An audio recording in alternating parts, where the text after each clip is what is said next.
Hello everyone, back for week 6 of the VDL-S Dynamax here. So this week we are up against Dunakai, I hope I pronounced that wrong, and the Midland Marowaks. So yeah, let's get straight into the video. Okay, into game 1. So this week from Team Preview I saw that he had a very Trick Room heavy team. So my plan is to always double into any Trick Room mons to make sure that they go down with less sashed or not. So his lead is Bulu and Aegislash, and my lead is Talonflame and Haxorus.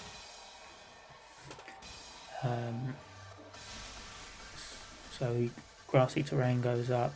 Talonflame's going to go first with the Gale Wings on this because it's faster than any priority either of them have. But I go for Will-O-Wisp into Aegislash, assuming it's going to be a physical one, as most of them are, but it can be special as well, and the Poison Jab into Tapu Bulu just to take it out. So we get the Will-O-Wisp, no Lumberry in place. Burn Aegislash, meaning physical damage is halved. We go for the Poison Jab, but he's got the Poison Berry. So Bulu lives that. There was even a chance it might have lived it without the berry. He goes for Brutal Swing and has got some good tech here with his Aegislash because he gets himself a weakness policy boost. I'm then bricking it here because I'm thinking, oh crap, one of my mons is definitely going down. Here goes Shadow Ball, special one, so even more trouble. But the Assault Vest from Haxorus comes in clutch. So Haxorus is around for another turn.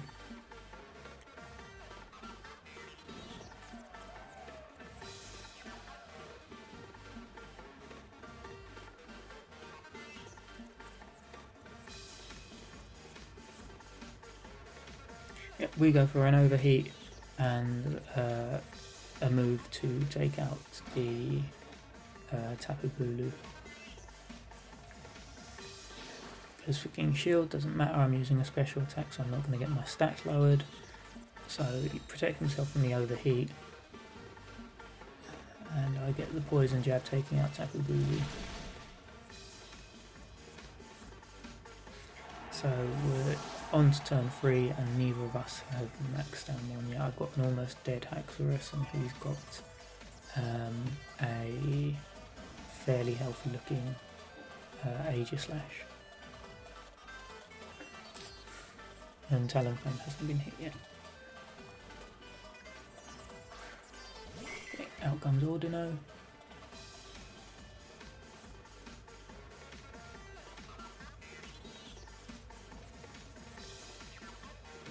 As always, we will double into, as the plan is, we'll double into Ordino because it's definitely the most dangerous one on the field.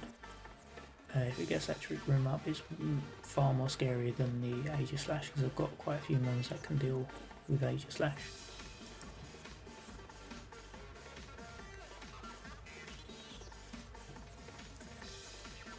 Yep, double into Ordino.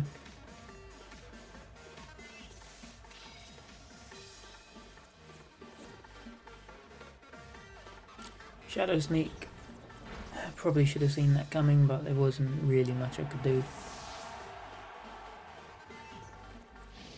And we overheat into Ordino.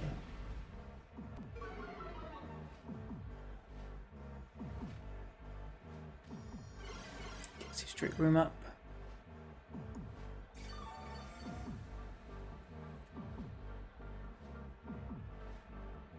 And heals his burn with Healer.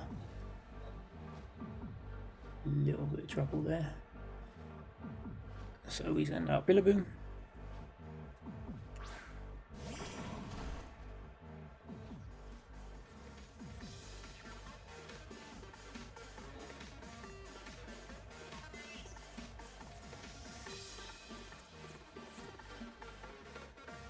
Go for the Will-O-Wisp again, probably won't pull it off. I don't think I Dynamax here. Make better choice of it because I haven't got anything now. Hit the Aegislash.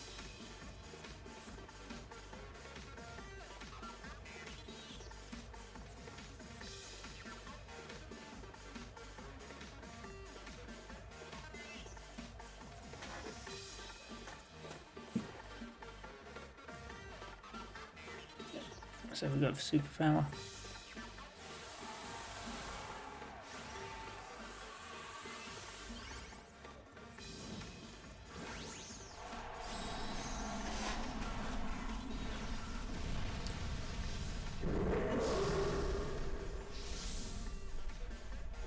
+2 without any damage. Something's going down here. It's got the ally switch. Aegislash is very scary. Phantasm takes out Talonflame. Yeah, no chance of surviving that.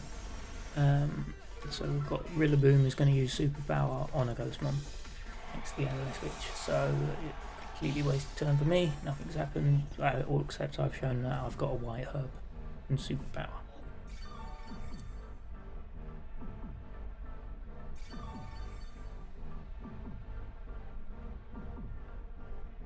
So we send out Auxiliary.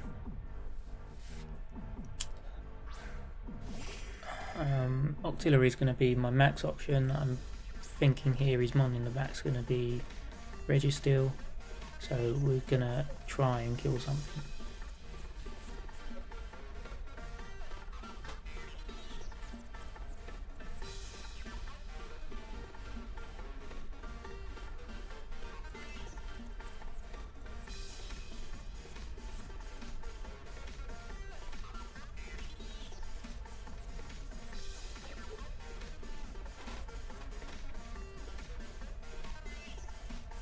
We went for a Max Geyser into Ordino just to judge damage and see what its defences are like. Because at the moment all I know is an overheat from Talonflame done a decent chunk, but the Auxiliary here is my special attacker. So I'm hoping it will do a bit more. A Dynamax Auxiliary, hoping it will be able to survive anything that comes its way. Because it's got investment in speed, special attack, HP and both defences. Icy Wind lowering my speed, which actually benefits me more because it now means Auxiliary is definitely going to be slower than the Aegislash.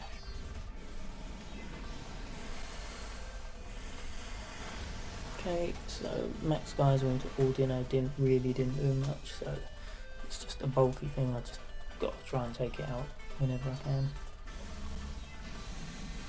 Phantasm absolutely wrecked Auxiliary. I didn't think it'll be that much of a wreck, but oh well. Is what it is. So we're going to lose this game because Rillaboom can't survive any sort of max move from the Aegislash, and it can't really hit it back either, especially now that the grassy terrain has ended. So we're going to lose this game 3-0. Don't want to reveal anymore. He knows I've got Protect. Probably guessing I've got Grassy Glide. Yeah, goes for Ally Switch. Fine by me. Aegislash uses Steel Spike. So I know he's probably got Flash Cannon, Shadow Ball, King Shield and Shadow Sneak.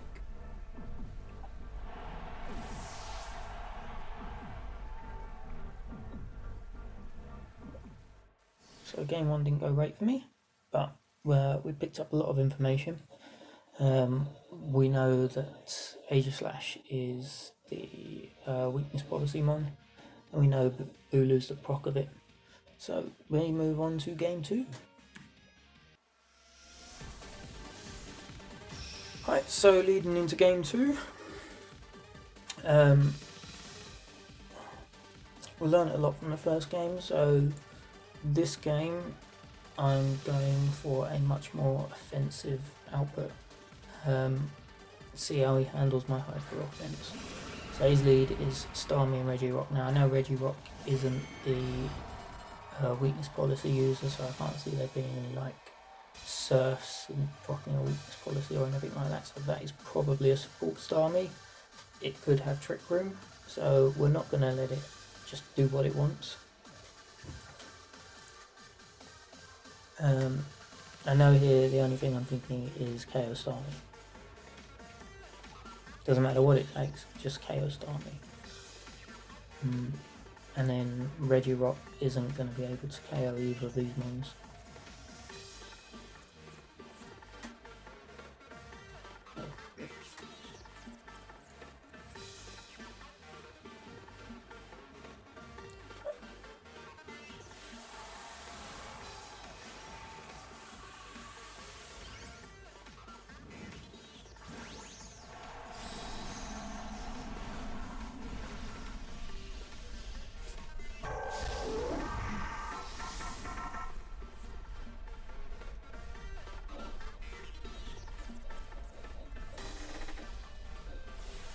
And here we go. The maxes.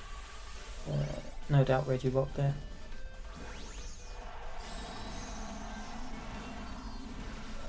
And the reason Porygon is carrying Solar Beam is so it can actually hit Regirock.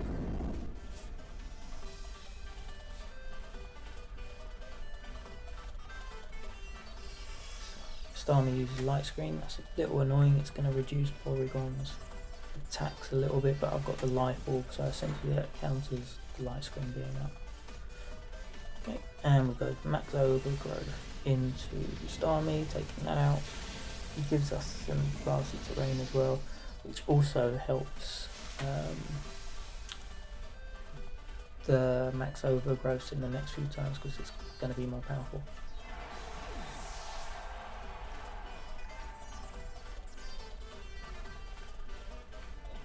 So he goes for Rockfall into Z. Okay. Decent damage, but without boost, Regirock isn't going to be harming me too much.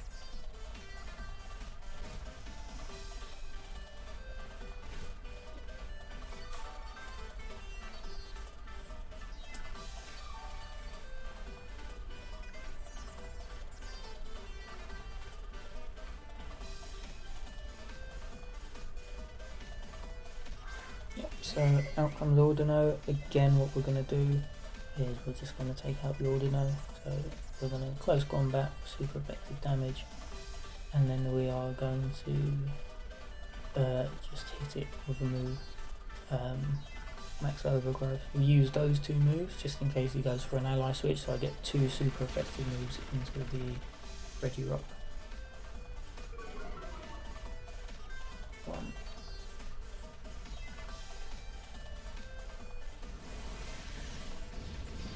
2. And Ordino is out there, so no Trick Room for you. We're looking good because it's Regirock. Again, just ain't doing enough damage, but it's given itself a special defense boost to lower the damage output from Porygon.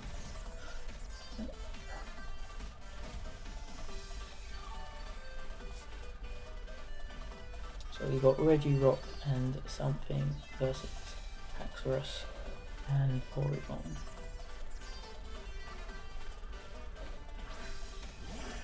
Okay, his last one is the Aegislash.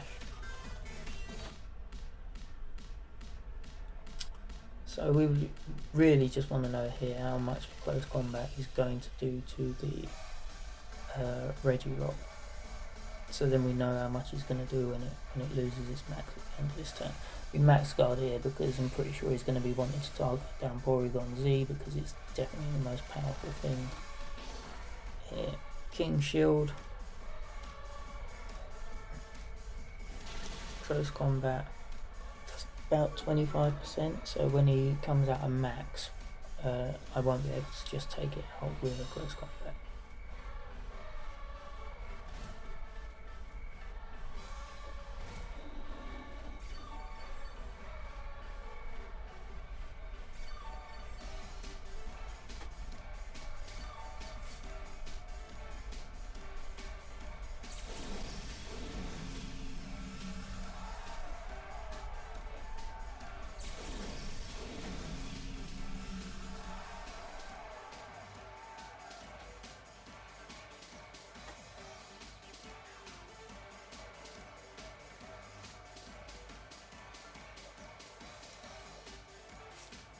So again, we go for their close combat into Regirock, and Dark Pulse into Aegislash. I'm guessing here what he's going to plan to do is, yeah, he goes for the Shadow Sneak into Haxorus. Which I would do. Haxorus is at -2, so you're going to get a decent amount of damage off into it. But he's taken himself into Sword Mode, which is much more weaker. So Porygon can easily take it out with a Dark Pulse. And that leaves Regirock to take on 4 Mons. And as good as Regirock is, I've got a Rillaboom in the back. Yep, so Regirock takes out those 2. To be expected with a Rock Slide.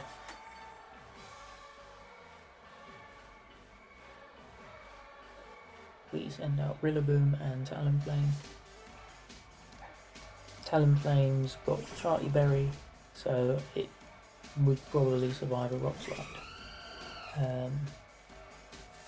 I didn't do any calcs, but I mean, Charty Berry from a Regirock, I'm pretty sure it'll survive a Rock Slide. But we go for a burn anyway. If this Grassy Glide doesn't kill, the next one definitely will. But Grassy Glide takes it out. And we win game 2. Again, so we took what we learned from game 1 and changed it up in game 2. So on to game 3.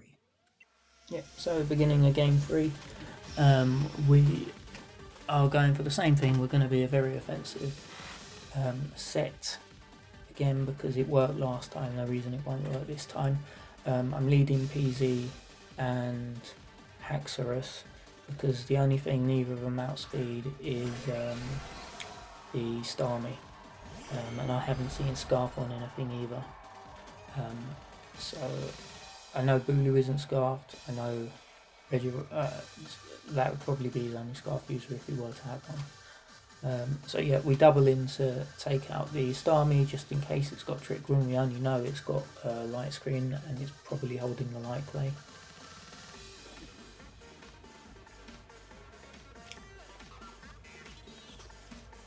So this turn we're just going to Dynamax Porygon straight off the bat again. Worked last time, don't see why it wouldn't work this time.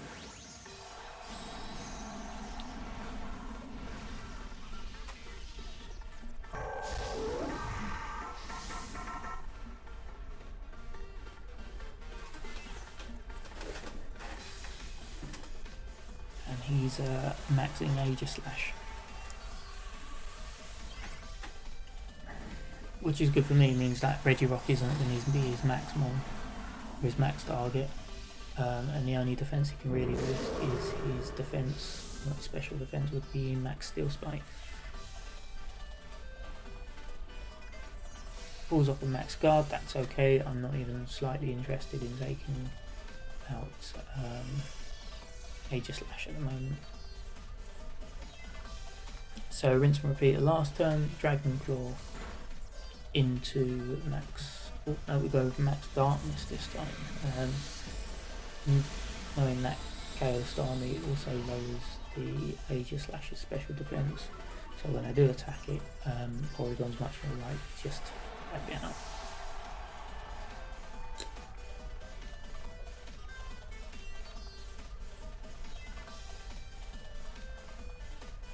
Okay, and we've got Ordino out. Again, what we're going to do is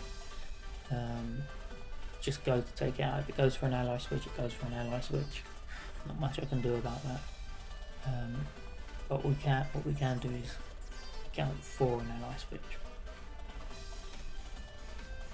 Don't know why I'm thinking too long here. I'm going to go for the close combat to do as much damage as I can, so the max darkness is really going to just finish off the job.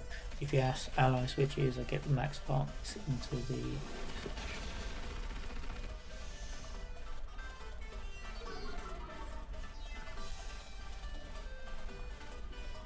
yeah, there we go, max darkness takes out Orbido.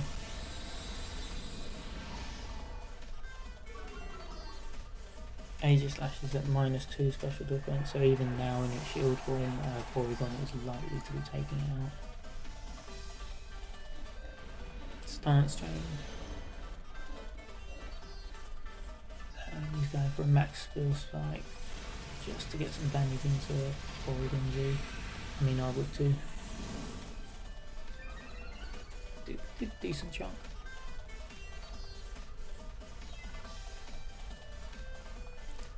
And we've got Lantern in play. So we're packing Earthquake. We're going to use that and we're going to protect PZ. Because he's going to want to attack PZ again this turn. It does mean we're going to proc his weakness policy.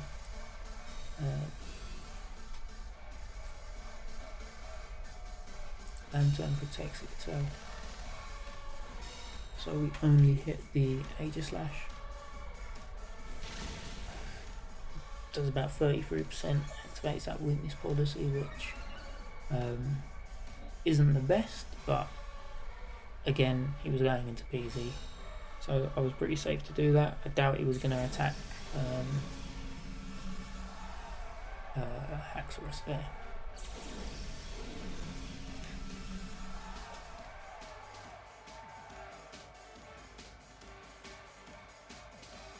Dragon Claw, and we're going to Dark Pulse the Aegislash because he might go to try and take out Haxorus with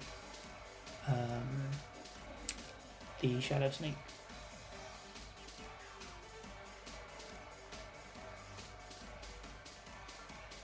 He uses King Shield.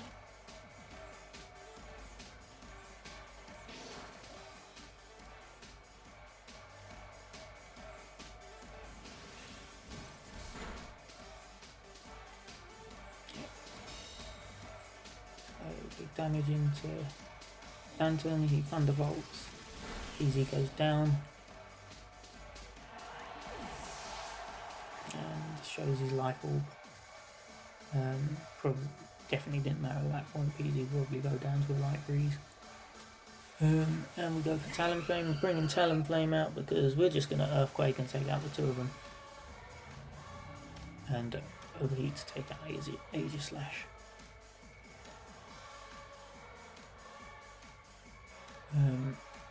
I am be going for a Shadow Sneak into Haxorus just to try and get some damage off.